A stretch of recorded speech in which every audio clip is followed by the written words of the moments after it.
If you do have a chair near you, you're welcome to practice in the chair, or maybe even coming back to the floor if that feels right for you. Sitting up nice and tall, feeling that strong belly. We're going to take cat-cow now to a seated position, allowing the body to open on the inhale, even a rock forward of the pelvis. That's less accessible in our standing posture. Exhaling, rocking back on the pelvis. Belly button comes in towards the spine, maybe taking it a little bit deeper in our seated position. Feeling the pelvis make contact with the earth or with the chair.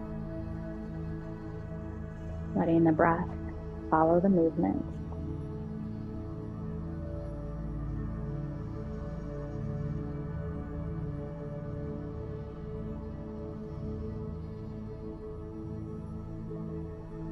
And we'll do one more here.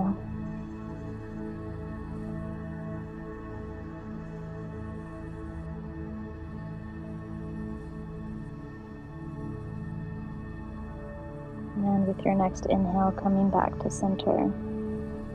Sitting up tall, whether you're seated on the earth or on a chair, we're going to engage the belly, engage the spine, find that balanced posture, find that upright position where the pelvis feels fully aligned and engaged with contact with the earth, allowing the spine to sit up tall. Long breath here.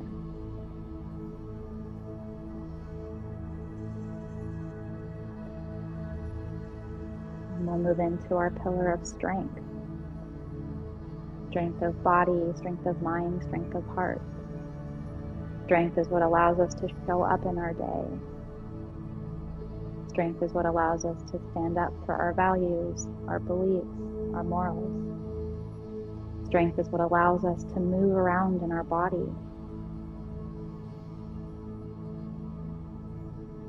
Strength allows us to carry our groceries. It allows us to move forward when the wind is strong.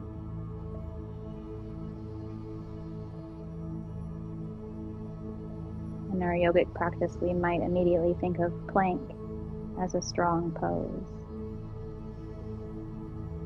And maybe scorpion, something that requires all of the muscles of the body to activate.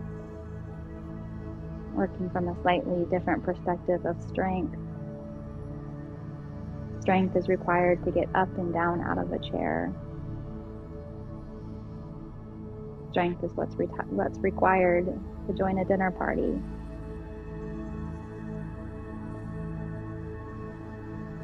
Feeling that breath.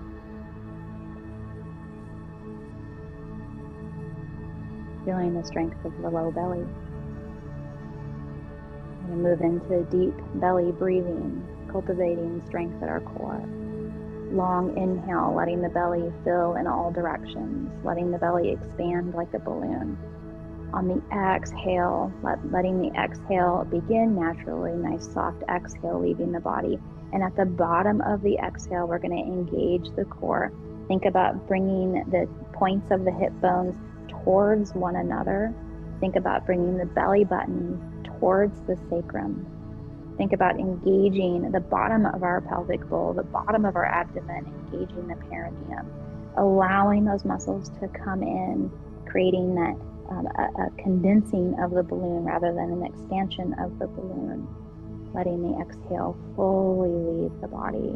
This additional contraction at the low belly allows the lungs to really push that last little bit of air out of our body. As the next inhale comes, we release, open, expand, letting go of those muscles, letting the diaphragm pull down into the low belly, letting the ribs expand to let the lungs fill, letting the deep belly breath now expand out in all directions.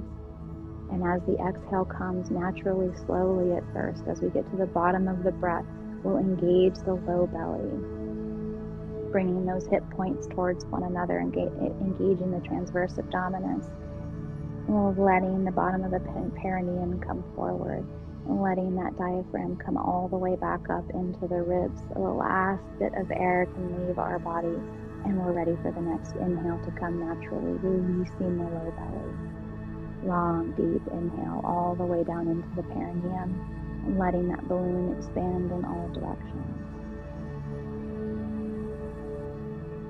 A few more rounds here of some deep belly breathing. The exhale activation, finding that strength, finding the courage of the low belly, finding the integrity of the low belly, finding the strength of our inner heart, of our inner compass.